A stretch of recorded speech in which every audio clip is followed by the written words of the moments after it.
Please continue up the hill to the stairs for entrance. It's going to be easy. Up the hill.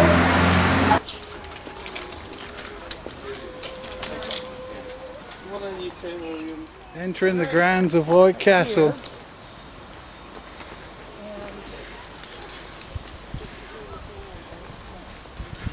Pretty awesome. Going to be going in soon and we're going to be going to see some ghosts hopefully. They say they're riddled with them.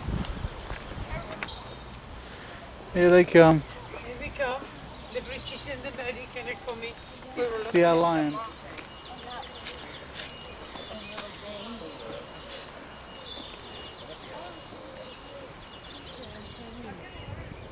Head in that direction.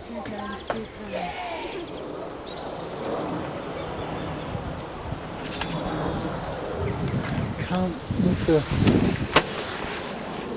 He was heir to the throne. He was the son of George II. He was the father of George III, but he never became king himself. He was killed. And let's see what room this is. This is a great hall. I enjoyed that the ghost. That was hard. I'm just going to pan the room, then I'm going to be looking at stuff myself now.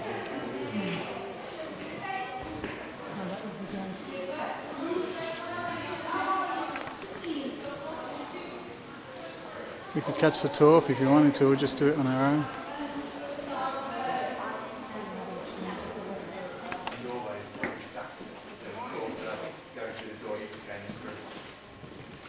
Now, a pride of place in this room is this giant portrait of Charles I over there, the famous equestrian portrait by Van Dyck.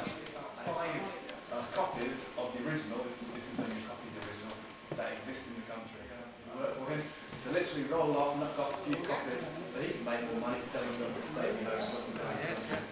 And I believe when the Queen visited about 10 years ago now, she came in and the first thing she noticed was this painting, and she turned to Prince.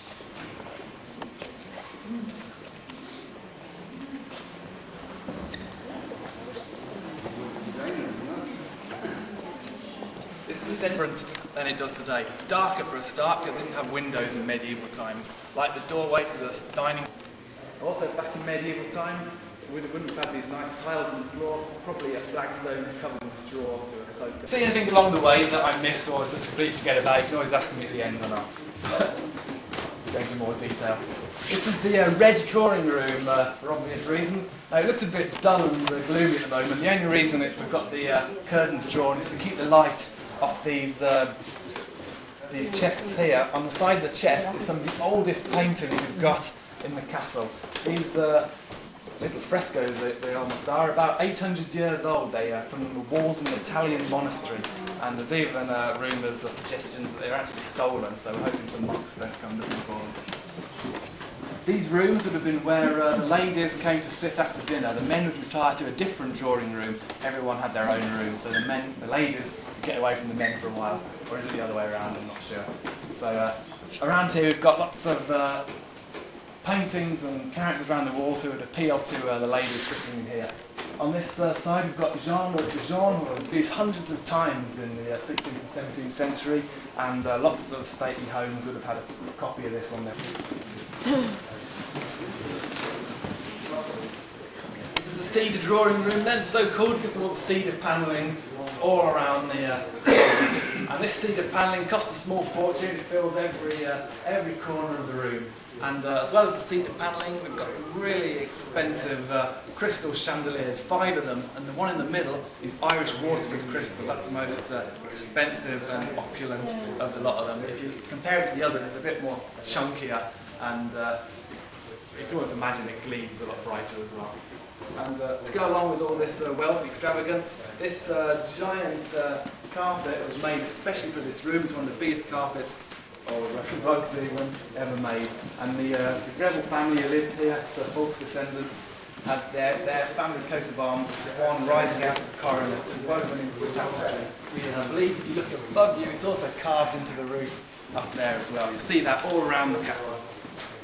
Now this room was for the biggest and best parties the Countess used to throw, and in Victorian times the best price of the lot was the powder ball the Countess threw here in the late 1800s, 1894 or 5 or something. Lit up from electricity down and introduced down in the mill. And everyone at that time dressed up as characters from the French Revolution. The Earl was Louis the 16th, I think it was. Why we've got so many pictures of Charles when we were actually on Oliver Cromwell's side during the Civil War. I'll explain about that in the next room, which is the green drawing room.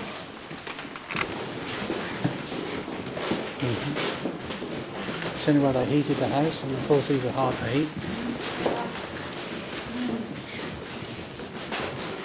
This is the green drawing room then, and this is where the men would retire to after dinner. There was a billiards table here, and they'd all smoke cigars and drink brandy, and hopefully stay away from the ladies who'd be the other side of the drawing room. And because this is the men's room, it's got quite a masculine theme apparently. All the paintings and characters from the Civil War, and again we've got a picture of Charles here, just to the left of the fireplace. And during the Civil War, we were actually on Oliver Cromwell's side. We fought for Parliament. We were the only castle in the country to join Cromwell's side, and because of that, at the end of the Civil War, we were the only castle to survive destruction. Oliver Cromwell ordered other castles. So luckily we chose the right side in that battle. The picture of Charles there, our enemy, was actually the Earl decided to become a royalist again. So the reason we've got all the pictures of Charles around is to make up for the fact that we would have taken up the boudoir in the next room, this room, and the green drawing room as a private apartment, and you'd be maybe let in to meet her, pay your respects in the green room, but you'd never be allowed as far as her bedroom. But as it turns out, the Queen never turned up. She arranged to visit. She even sent her travelling chest and her bed ahead of her visit, but in the end she cancelled her trip. So although we made the most of the fact that she was going to come here. One of the most expensive tapestries we've got here in the castle. They're looking a bit worn on this side, but in the shadow of the bed you can see all the colours are still really bright and vibrant. And these are Dutch tapestries, stitched so finely. I believe there's about 128 stitches in every square inch, which is quite a lot. Drove the people who sewed it almost blind, I think. And the reason the colours are so preserved is because the whole...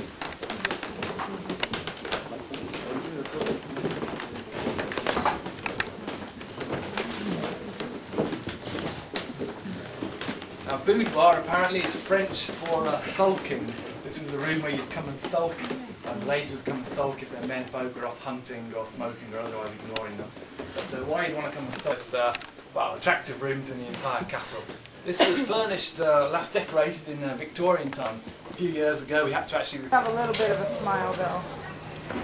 This is going to be going to school. Smile! Cheese!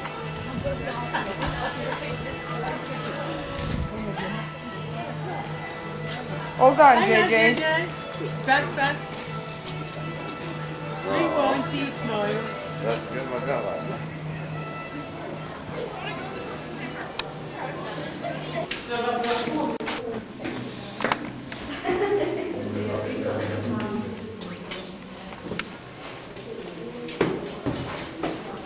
Our lady came up and told us there's a little box thing they put people in. Prisoners. Oh, down? Yeah.